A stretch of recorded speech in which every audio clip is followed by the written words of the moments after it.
Bismillahirrahmanirrahim. Assalamualaikum warahmatullahi wabarakatuh. Saya Sri Raya Kuro dengan NIM S1S1 22079. Pada kesempatan kali ini saya akan menjelaskan mengenai bab 3 Processing Image with OpenCV. Nah, di sini kita akan menjalankan beberapa topik, yaitu mengonversi gambar antara model warna yang berbeda, kemudian memahami pentingnya frekuensi dan transformasi Fourier atau Fourier dalam pemrosesan gambar, kemudian menerapkan filter high pass atau HPFS dan filter low pass atau LPFS, filter deteksi tepi, dan filter konvolusi khusus. Kemudian, mendeteksi dan menganalisis kontur, garis, lingkaran, dan bentuk geometris lainnya. Lalu menulis kelas dan fungsi yang merangkum implementasi filter. Nah, untuk technical requirements, di sini menggunakan Python, OpenCV, NumPy, dan SciPy. Kemudian, di sini mengonversi gambar antara model warna yang berbeda. Nah, OpenCV ini mengimplementasikan ratusan rumus yang berkaitan dengan konversi model warna. Beberapa warna umumnya digunakan oleh perangkat termasuk seperti kamera, sementara model lainnya umumnya digunakan untuk perangkat keluaran seperti televisi, layar komputer, dan printer. Ketika menerapkan teknik visi komputer pada gambar, antara masukan dan keluaran, kita biasanya akan menggunakan 3 jenis model warna, yaitu grayscale, kemudian blue green red atau BGR, dan hue saturation value atau HSV. Nah, untuk grayscale adalah model yang mereduksi informasi warna dengan menerjemahkannya ke dalam tingkat keabuan atau tingkat kecerahan. Nah, model ini sangat berguna untuk pemrosesan citra tingkat menengah dalam masalah ini, di mana informasi kecerahan saja sudah cukup seperti deteksi wajah. Biasanya, tiap piksel ini dalam citra skala abu-abu direpresentasikan oleh satu nilai 8 bit berkisar dari 0 untuk hitam hingga 255 untuk putih.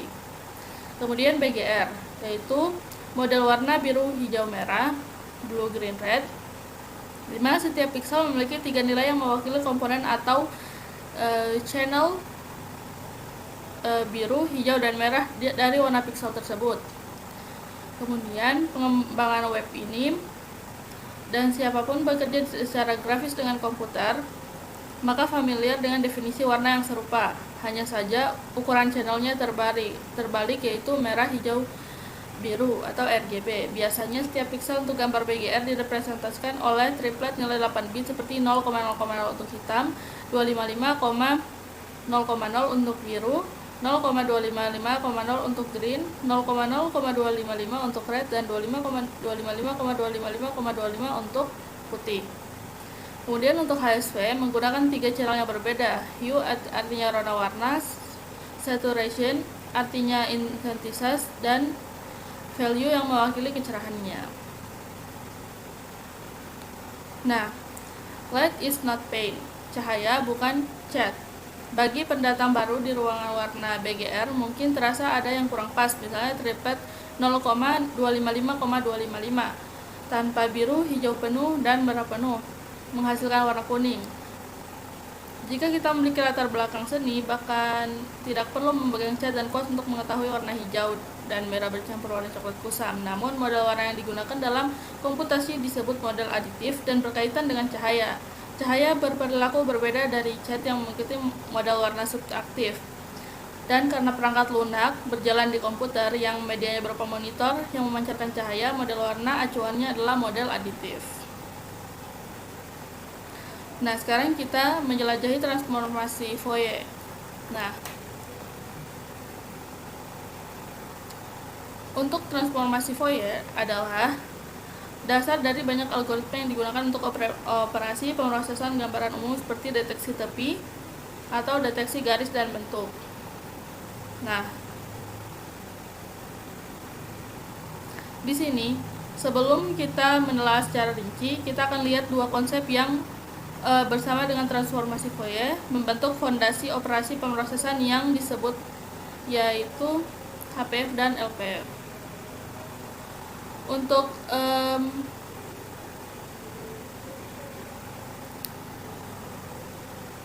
OpenCV mengimplementasikan sejumlah algoritma yang memungkinkan kita memproses gambar dan memahami data di dalamnya. Dan algoritma-algoritma ini juga diimplementasikan dengan NumPy untuk mempermudah pekerjaan kita. NumPy memiliki paket transformer Fourier cepat atau FFT yang berisi metode FFT2. Metode ini memungkinkan kita untuk menghitung transformasi Fourier discrete dari gambar tersebut. Nah, lalu untuk bagian HPFS dan LPFS, untuk HPF adalah filter yang memeriksa wilayah gambar dan meningkatkan densitas piksel tertentu berdasarkan perbedaan densitas piksel di sekitarnya. Contohnya channel seperti ini. Nah, karena sebelumnya memberi kita perbedaan intensitas rata-rata piksel pusat dan semua tetangga horizontal terdekatnya. Jika sebuah piksel menonjol dari piksel sekitarnya, nilai yang dihasilkan akan tinggi. Jenis kernel ini merepresentasikan apa yang disebut filter penguat tinggi atau high boss filter, yang merupakan jenis HPF dan sangat efektif dalam deteksi tepi.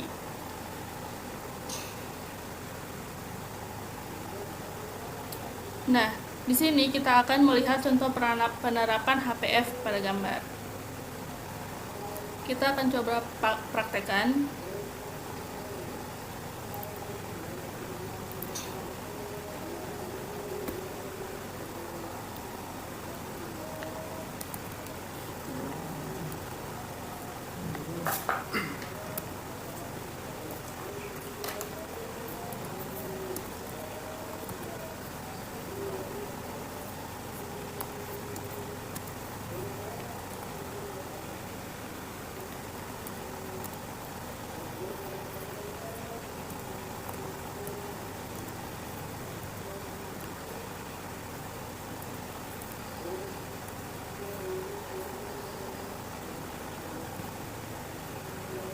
Di sini kernelnya ada 3x3 dan 5x5.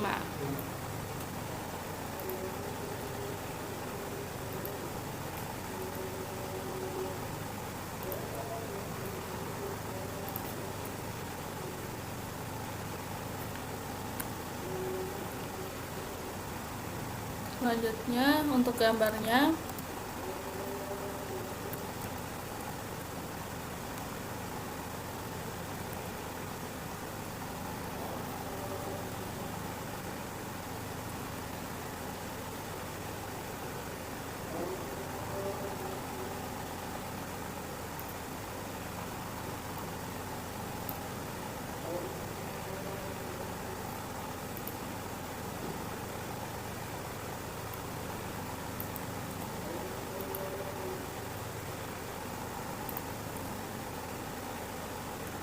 saya ambil dari hasil praktek di kelas untuk kodenya.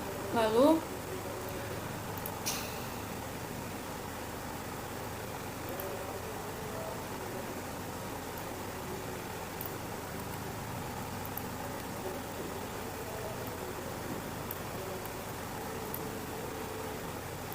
kita coba jalankan.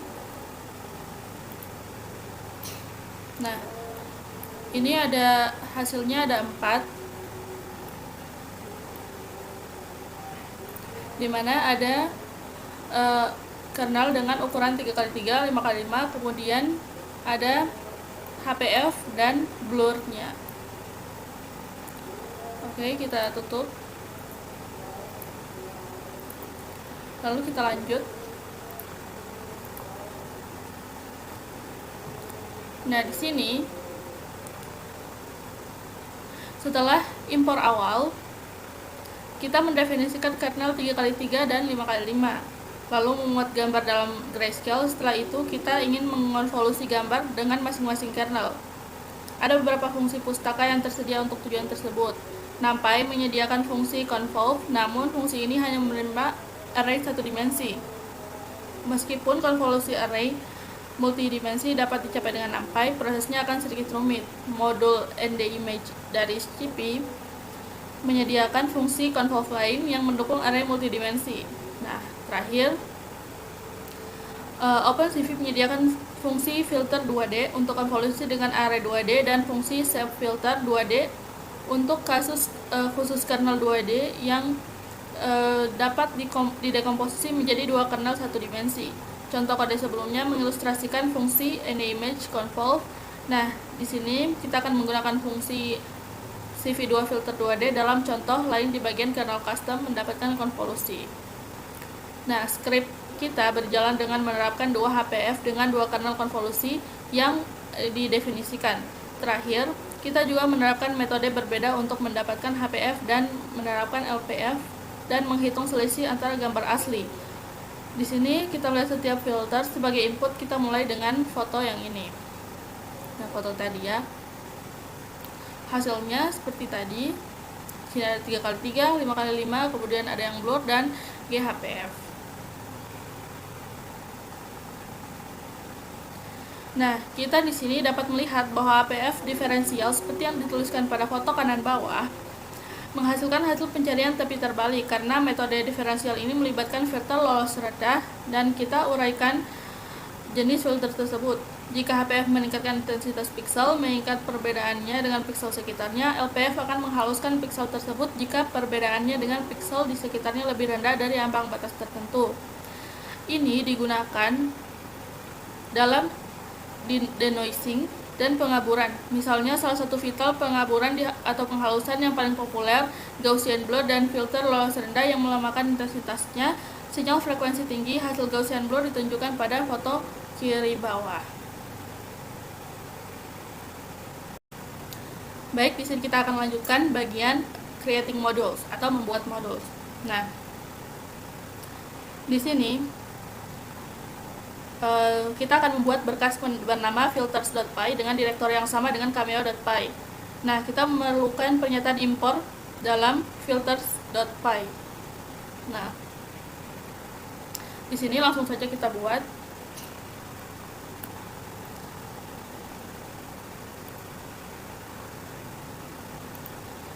Untuk cameo.py, karena kita akan import di sini, cameo.py-nya adalah file yang kita sudah pelajari pada bab sebelumnya.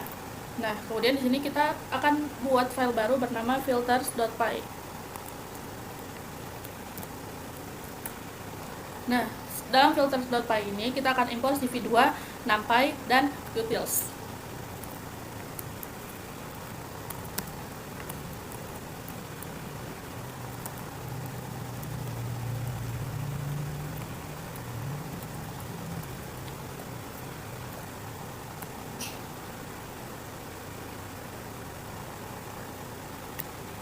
Kemudian di sini kita akan membuat file bernama utils.py di direktori yang sama.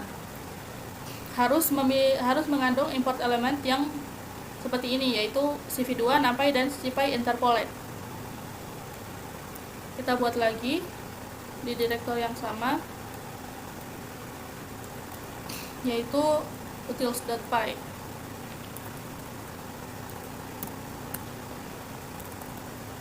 Import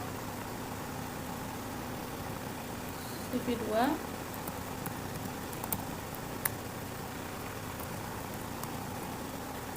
scipy.interpolate.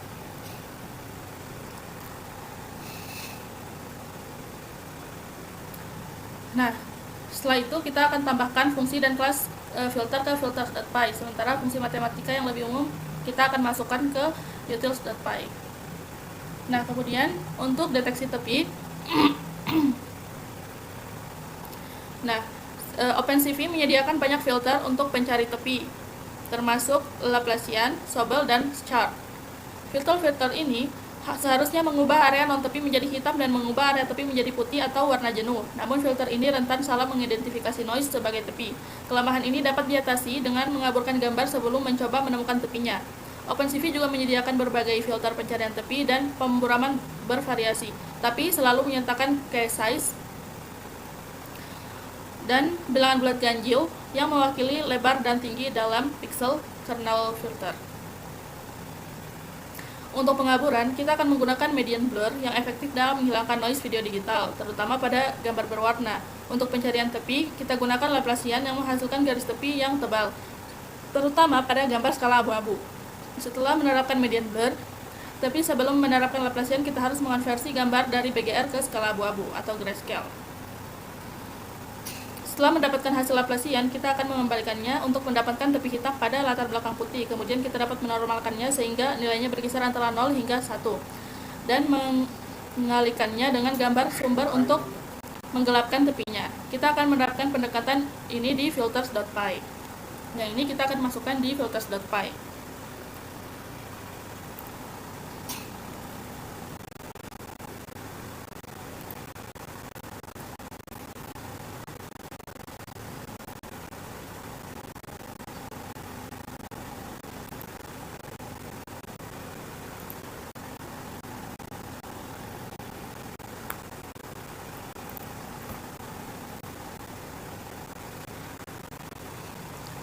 Lalu, argumen blur case size digunakan sebagai case size untuk median blur.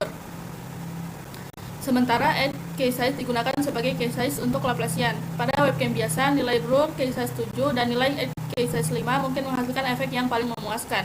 Sayangnya, median blur membutuhkan biaya yang mahal dengan argumen case size yang besar, misalnya 7.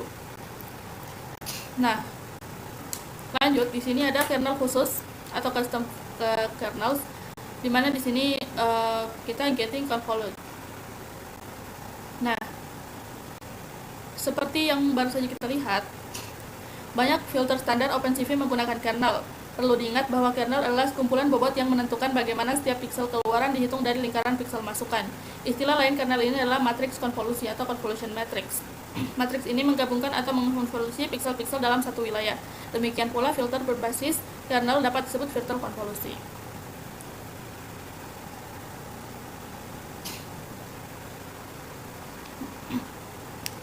Oke, OpenCV menyediakan fungsi filter 2D yang sangat serbaguna, yang menerapkan kernel atau matriks konvolusi apapun yang kita tentukan. Untuk memahami cara menggunakan fungsi ini, kita pelajari format matriks konvolusi. Matriks konvolusi adalah array 2 dimensi dengan jumlah baris dan kolom ganjil. Elemen pusat berkorespondensi dengan piksel yang diinginkan, sementara elemen lainnya berkorespondensi dengan tangga piksel tersebut. Setiap elemen berisi nilai integer atau floating point yang merupakan bobot diterapkan pada nilai piksel input. Contohnya seperti ini. Nah, di sini piksel yang digunakan memiliki bobot 9 dan piksel tetangga terdekatnya masing-masing memiliki bobot min 1. Untuk piksel yang diinginkan, warna keluaran akan menjadi 9 kali warna masukannya, dikurangi warna masukan dari ke-8 piksel yang berdekatan. Jika piksel yang diinginkan sudah sedikit berbeda dari piksel tetangganya, perbedaan ini akan semakin kuat. Efeknya adalah gambar terlihat lebih tajam seiring dengan meningkatnya kontras antar piksel tetangga. Kemudian, berdasarkan contoh sederhana, kita akan menambahkan dua kelas ke filter.py. Satu kelas convolution filter. Ini merepresentasikan filter konvolusi secara umum. Subkelasnya sharpen filter akan merepresentasikan filter penajaman secara spesifik. Nah, di sini kita akan mengedit filters.py agar dapat mengimplementasikan kedua kelas baru.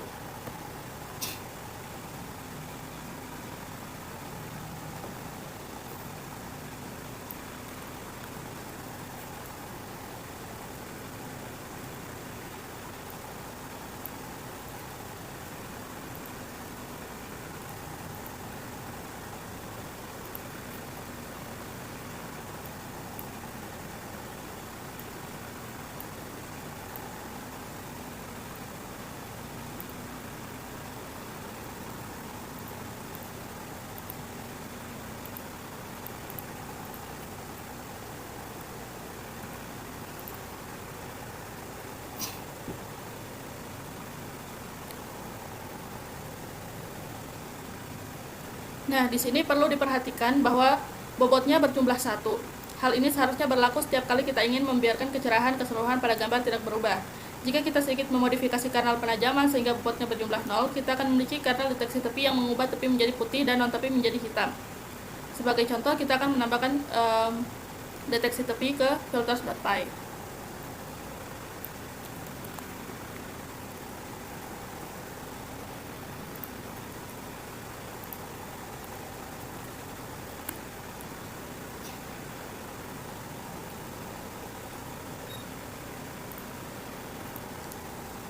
Selanjutnya, kita akan buat filter blur. Umumnya untuk efek blur, bobotnya harus berjumlah 1 dan harus positif di seluruh lingkaran. Misalnya, kita dapat mengambil rata-rata sederhana dari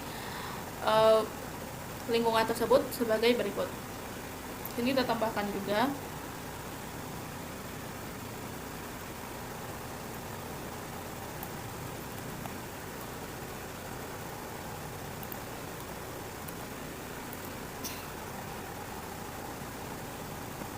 Nah, filter penajaman, deteksi tepi, dan keburaman, kita menggunakan kernel yang sangat simetris. Namun terkadang kernel dengan simetri yang lebih rendah menghasilkan efek yang menarik. Kita akan pertimbangkan kernel yang kabur di satu sisi dengan bobot positif dan menajam di sisi lainnya dengan bobot negatif. Ini akan menghasilkan efek gelombang atau timbul. Berikut representasi dapat kita tambahkan di filters.py.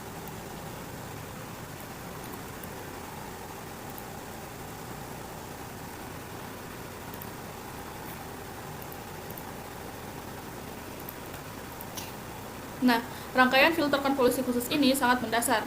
Memang rangkaian ini lebih besar daripada rangkaian filter OpenCV yang sudah jadi, namun dengan sedikit eksperimen, kita seharusnya dapat menuliskan kernel sendiri yang menghasilkan tampilan yang baik. Nah, kemudian di sini kita modifying the application atau memodifikasi aplikasi.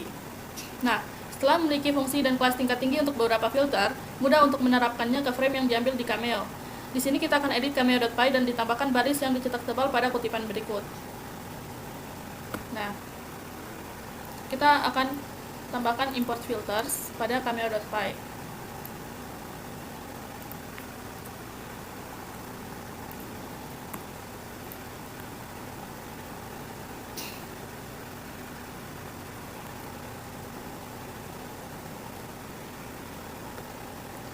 Nah, setelah itu kita perlu menginisiasi objek filter apapun yang akan kita gunakan. Contohnya pada metode init yang dimodifikasi sebagai berikut. Jadi kita tambahkan yang ini.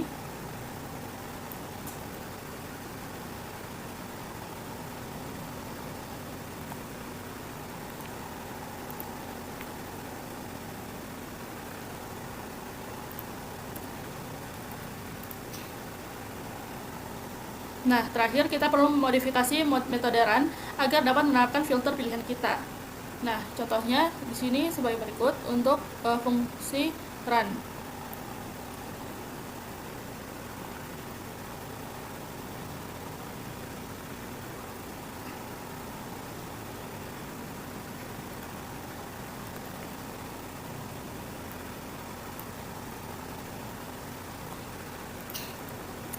Oke.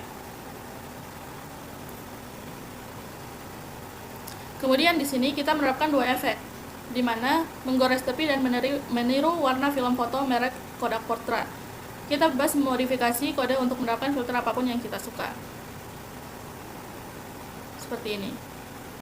Selanjutnya, kita akan mendeteksi tepi dengan Kenny.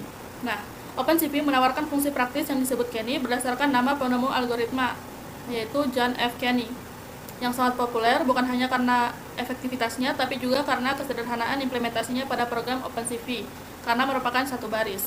Nah, di sini programnya itu sama seperti yang kita lakukan pertama tadi.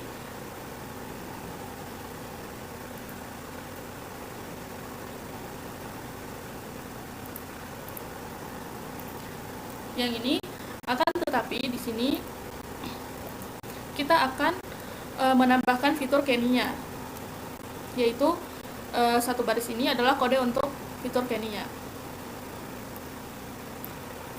Nah, kita akan tambahkan.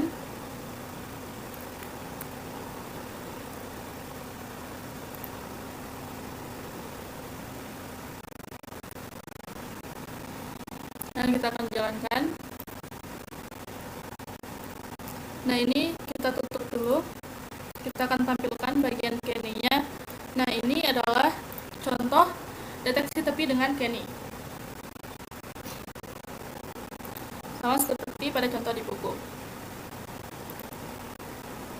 Nah, kemudian untuk algoritma deteksi Kenny memang rumit tapi cukup menarik.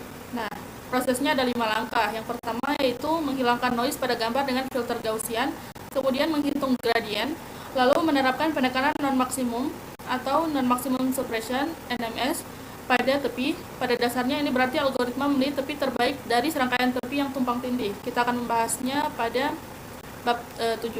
Kemudian langkah keempat yaitu terapkan ambang batas ganda ke semua tepi yang terdeteksi untuk menghilangkan kesalahan positif. Dan analisis semua sisi dan hubungannya satu sama lain untuk menjaga sisi yang sebenarnya dan membuang yang lemah. Nah, setelah menemukan tepi Kenny, kita dapat melakukan analisis lebih lanjut terhadap tepi tersebut untuk menentukan apakah tepi tersebut cocok dengan bentuk umum seperti garis atau lingkaran. Transformasi Hough adalah salah satu algoritma yang menggunakan tepi Kenny dengan cara ini. Nah, kita akan bereksperimen dengan metode ini. Nah, lanjut di sini kita akan menerapkan contour detection atau deteksi kontur. Di sini, tugas vital dalam fisik komputer adalah deteksi kontur, karena kita ingin mendeteksi kontur atau garis luar subjek yang terdapat dalam bingkai gambar atau video. Bukan hanya sebagai tujuan akhir, tapi juga sebagai langkah menuju operasi lainnya. Operasi-operasi ini meliputi hitungan poligon pembatas, perkiraan bentuk, dan umumnya perhitungan wilayah minat atau regions of interest atau ROI. ROI sangat menyederhanakan interaksi dengan data gambar karena wilayah persegi dengan panjang di NumPy, mudah didefinisikan dengan irisan array. Kita akan sering menggunakan deteksi kontur dan ROI saat kita mengeksplorasi konsep deteksi objek termasuk deteksi wajah dan pelacakan objek.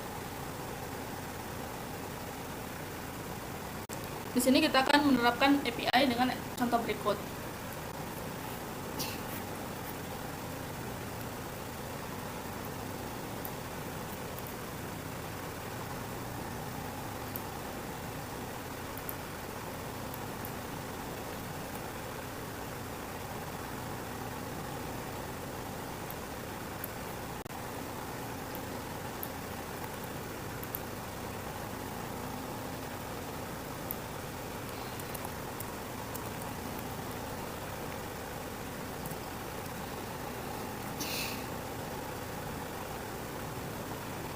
Nah, yang pertama, kita membuat gambar hitam kosong berukuran 200 x 200 pixel.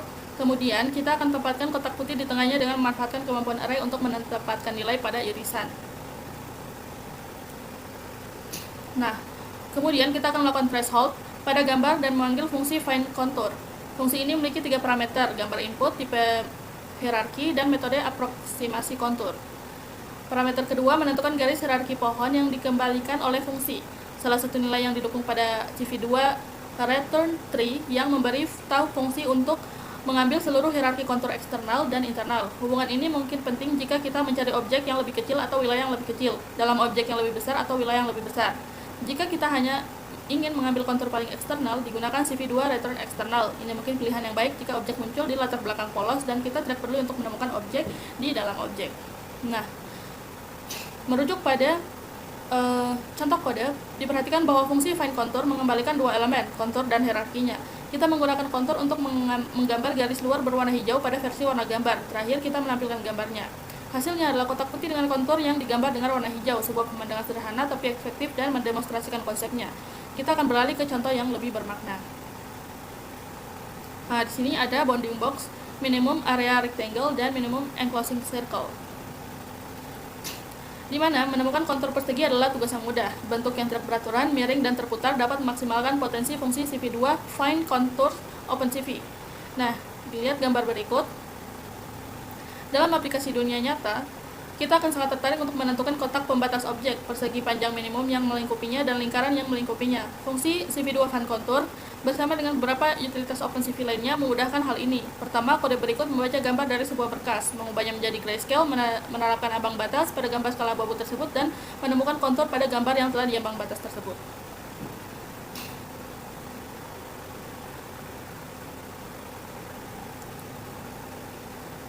Nah, di sini kita akan menerapkan contohnya.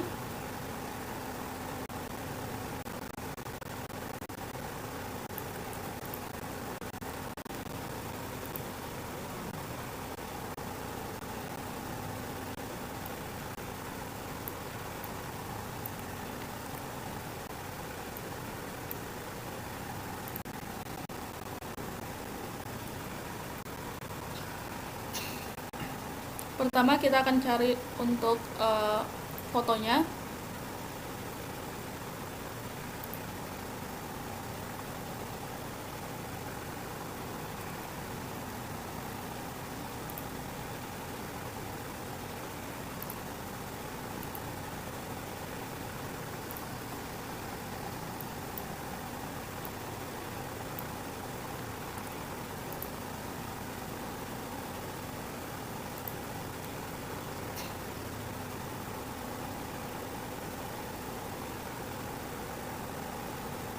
Nah, selanjutnya di sini untuk setiap kontur kita dapat menemukan dan menggambar kotak pembatas, persegi panjang, pembatas minimum, dan lingkaran pembatas minimum seperti yang ditunjukkan dalam kode berikut.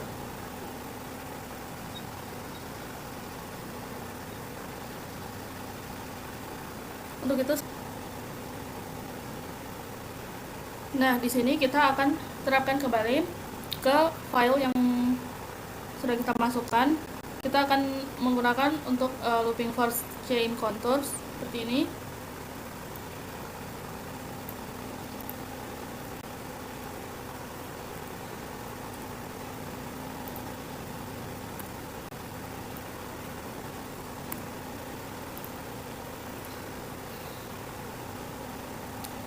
Nah, lalu kita dapat menggunakan kode berikut untuk menggambar kontur dan menampilkan gambar di jendela hingga pengguna menekan tombol.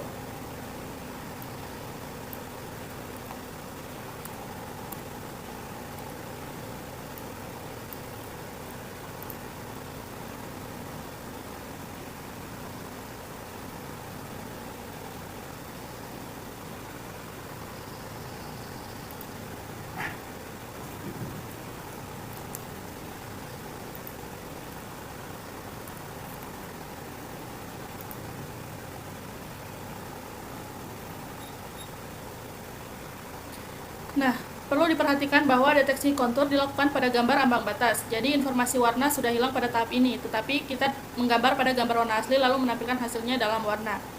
Nah, kita akan kembali dan melihat lebih dekat langkah-langkah yang digunakan pada perulangan sebelumnya, di mana kita memproses setiap kontur yang terdeteksi. Pertama, kita menghitung kotak pembatas sederhana. X, Y, WH sama dengan CV2 bonding rect C. Nah, ini adalah konversi informasi kontur yang cukup mudah menjadi koordinat X, Y, tinggi, dan lebar persegi panjang. Menggambar persegi panjang ini mudah dapat dilakukan menggunakan kode berikut. Nah, selanjutnya kita hitung persegi panjang dengan luas minimum yang melingkupi subjek.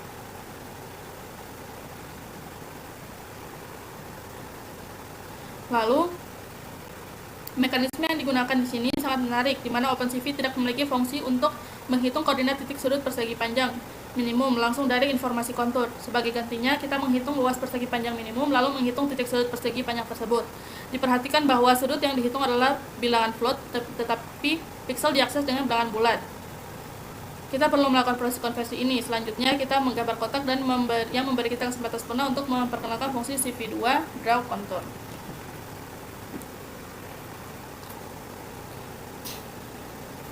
Nah, kemudian fungsi ini seperti semua fungsi menggambar OpenCV, memodifikasi gambar asli.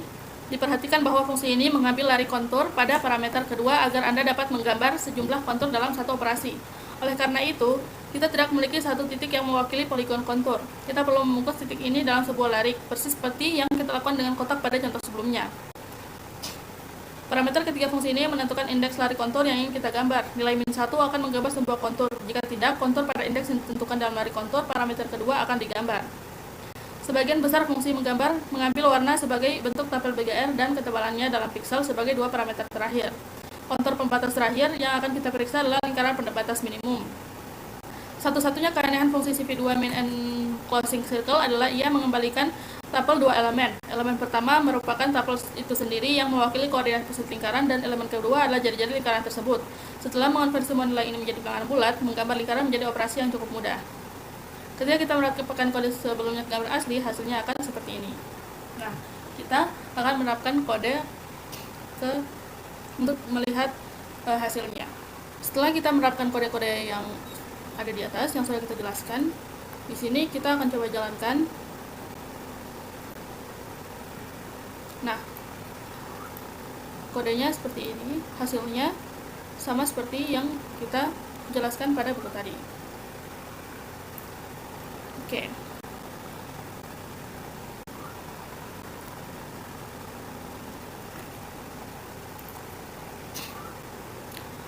Nah, kemudian di sini kita akan membahas mengenai convex contour dan Douglas-Butker algorithm. Nah, saat kita bekerja dengan kontur, kita mungkin menemukan subjek dengan beragam bentuk termasuk yang cembung. Bentuk cembung adalah untuk di mana tidak ada dua titik dalam bentuk tersebut yang garis penghubungnya berada di luar parameter bentuk itu sendiri. Fasilitas pertama yang ditawarkan OpenCV untuk menghitung perkiraan poligon pembatas suatu bentuk adalah CP2 Approx Poly DP. Fungsi ini menggunakan tiga parameter, yaitu sebuah kontur, nilai epsilon yang mewakili beberapa perbedaan maksimum antara kontur asli dan poligon perkiraan. Semakin rendah nilainya, semakin dekat nilai perkiraan tersebut dengan kontur asli. Kemudian bendera boolean, jika bernilai benar berarti poligon tersebut tertutup. Nah, nilai epsilon sangat penting untuk mendapatkan kontur yang bermanfaat. Jadi kita akan pahami apa yang diwakilinya. Epsilon adalah selisih maksimum antara keliling poligon hasil aproksimasi dan keliling kontur asli. Semakin kecil selisih, semakin mirip poligon hasil aproksimasi dengan kontur asli. Kita mungkin bertanya-tanya mengapa kita membutuhkan poligon perkiraan padahal kita sudah memiliki kontur yang merupakan representasi presisi. Jawabannya adalah poligon adalah sekumpulan garis lurus dan banyak tugas fisik komputer menjadi lebih mudah jika kita dapat mendefinisikan poligon sedemikian rupa sehingga membatasi wilayah untuk manipulasi dan pemrosesan lebih lanjut. Setelah kita mengetahui apa itu epsilon, kita perlu mendapatkan informasi keliling kontur sebagai nilai referensi. Ini dapat diperoleh dengan fungsi CP2 arclength dari OpenCV. Nah, secara efektif, kita menginstruksikan OpenCV untuk menghitung poligon perkiraan yang kelilingnya hanya dapat berbeda dari kontur asli dengan rasio epsilon khususnya 1% dari panjang busur asli.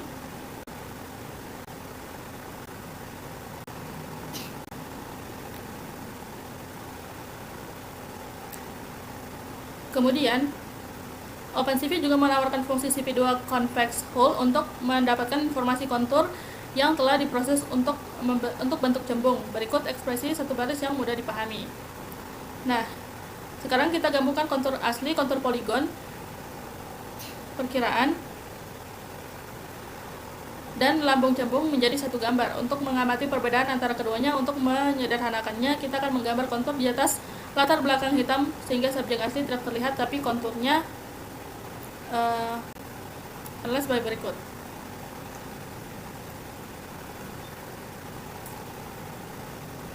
Seperti yang kita lihat, lambung cembung memiliki seluruh subjek. Poligon yang diperkirakan merupakan bentuk poligon paling dalam. Di antara keduanya terdapat kontur asli yang sebagian besar terdiri dari busur. Dengan menggabungkan semua langkah sebelumnya menjadi satu skrip yang muat berkas, menemukan kontur, memperkirakan kontur sebagai poligon, menemukan lambung cembung, dan menampilkan visualisasi, kita akan memiliki kode seperti ini.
Coba jalankan. Nah, hasilnya akan tampil seperti ini. Seperti yang kita lihat di buku tadi. Nah, untuk kode seperti ini berfungsi dengan baik pada gambar sederhana, di mana kita hanya memiliki satu atau beberapa objek dan hanya beberapa warna saja yang mudah dipisahkan oleh ambang batas. Sayangnya, ambang batas warna dan deteksi kontur kurang efektif pada gambar kompleks yang berisi beberapa objek atau objek multiwarna. Untuk kasus yang lebih menantang ini, kita perlu menggunakan. Baik, selanjutnya kita mendeteksi garis, lingkaran, dan bentuk lainnya. Nah, mendeteksi tepi dan menemukan kontur bukan hanya tugas umum dan penting. Keduanya juga menjadi dasar bagi operasi kompleks lainnya. Deteksi garis dan bentuk berjalan beriringan dengan deteksi tepi dan kontur. Jadi, kita akan telah bagaimana OpenCV mengimplementasikannya.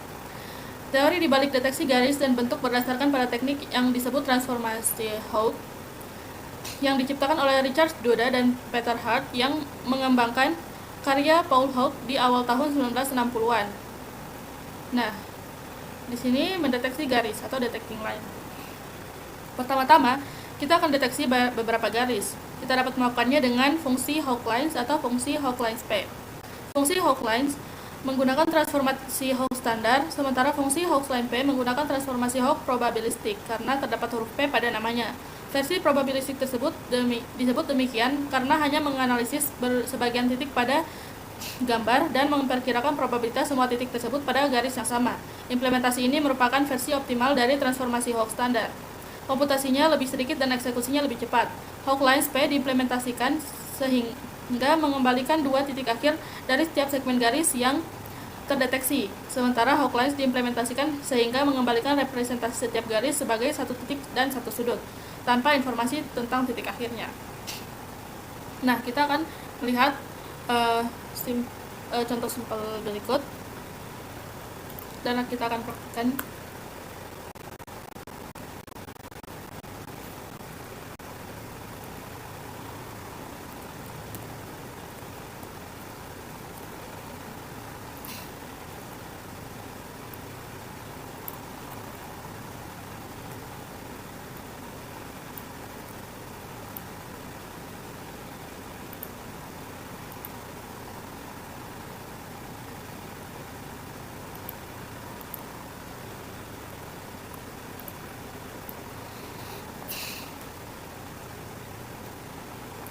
Nah, bagian krusial dari script ini adalah selain pemanggilan fungsi Hooke lines, menetapkan panjang garis minimum, baris yang lebih pendek akan dibuang, dan celah baris maksimum yang merupakan ukuran celah maksimum dalam satu baris sebelum kedua segmen mulai dianggap sebagai baris terpisah.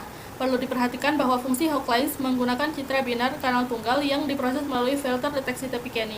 Kenny bukanlah persyaratan yang ketat, tapi citra yang telah didenoisasi dan hanya mewakili tepi merupakan sumber ideal untuk transformasi Hooke. Jadi kita akan mendapatkan praktik ini umum.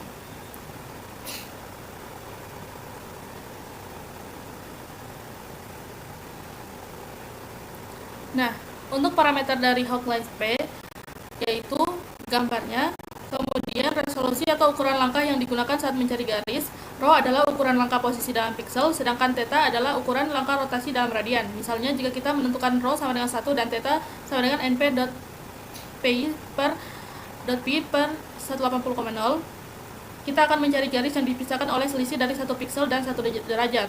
Kemudian ambang batas yang mewakili ambang batas di mana suatu baris akan dibuang. Transformasi Hooke bekerja dengan sistem bin dan suara, dengan masing-masing bin mewakili satu baris. Jadi jika baris kandidat memiliki sekurang-kurangnya sejumlah ambang batas suara, baris tersebut akan dipertahankan. Nah, jika tidak, maka baris tersebut akan dibuang. Inline length dan max line gap yang telah disebutkan sebelumnya. Nah, jika kita sudah menerapkan kode untuk detecting line, maka kita akan coba jalankan kodenya dengan saya sudah memasukkan gambar untuk deteksi garisnya, dimana di sini akan tampil lines-nya ini, kemudian ini untuk edges-nya atau tepinya. Nah, lanjut bagian detecting circles atau mendeteksi lingkaran. OpenCV juga memiliki fungsi untuk mendeteksi lingkaran yang disebut Hooke circles. Fungsi ini bekerja dengan cara yang sangat mirip dengan Hooke lines, tetapi jika min line length dan max line gap merupakan parameter yang digunakan untuk menghapus atau mempertahankan garis, Hooke circle memiliki jarak maksimum antara pusat lingkaran, serta nilai minimum dan maksimum untuk radius lingkaran. Nah, ini adalah contohnya. Untuk itu saya akan cari dulu gambar untuk mendeteksi lingkaran.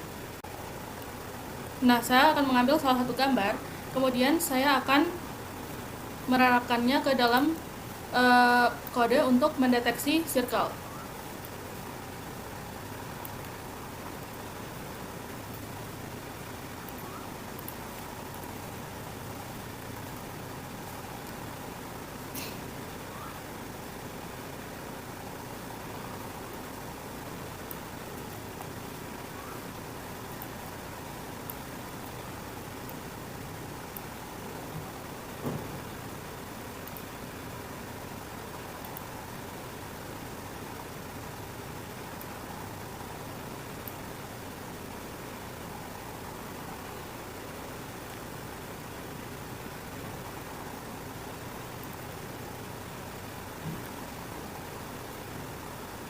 Ini kita akan ubah menjadi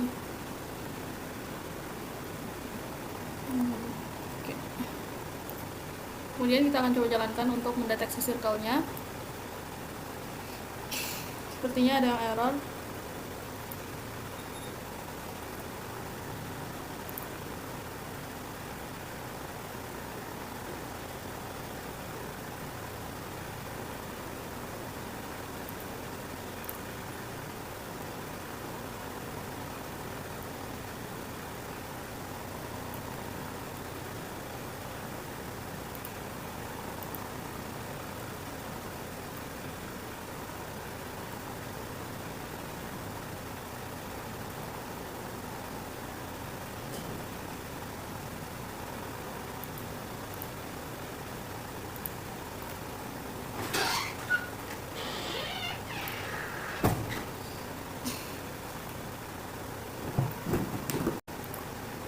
Nah, sekarang kita akan coba jalankan untuk deteksi circle-nya.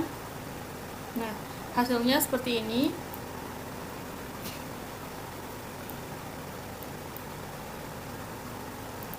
Coba. Oke. Di sini dideteksi ada sebuah lingkaran dengan pada gambar mata.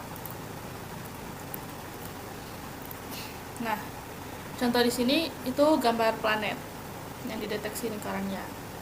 Nah, kemudian untuk mendeteksi bentuk lain, di sini OpenCV, implementasi transformasi Hopf pada OpenCV terbatas pada pendeteksian garis dan lingkaran. Namun, kita sudah secara implisit mengeksplorasi deteksi untuk secara umum ketika membahas approx poly-dp. Fungsi ini memungkinkan aproksimasi poligon, jadi jika gambar kita menggantung poligon, poligon tersebut akan terdeteksi secara akurat melalui penggunaan gabungan CV2 fine contour dan aproksi poly-dp. Nah, untuk ringkasannya, kita memperoleh pemahaman yang baik tentang model warna, transformasi Fourier, dan beberapa jenis filter yang telah disediakan OpenCV untuk memproses gambar. Kita juga harus mahir dalam mendeteksi tepi, garis, lingkaran, dan bentuk secara umum. Selain itu, kita mampu menemukan kontur dan memanfaatkan informasi yang diberikan tentang subjek yang terdapat dalam sebuah gambar. Konsep ini melengkapi topik-topik di bab berikutnya, yaitu segmentasi gambar berdasarkan kedalaman dan estimasi jarak subjek dalam gambar. Untuk penjelasan mengenai bab 3, dari saya cukup sekian. Terima kasih. Wassalamualaikum warahmatullahi wabarakatuh.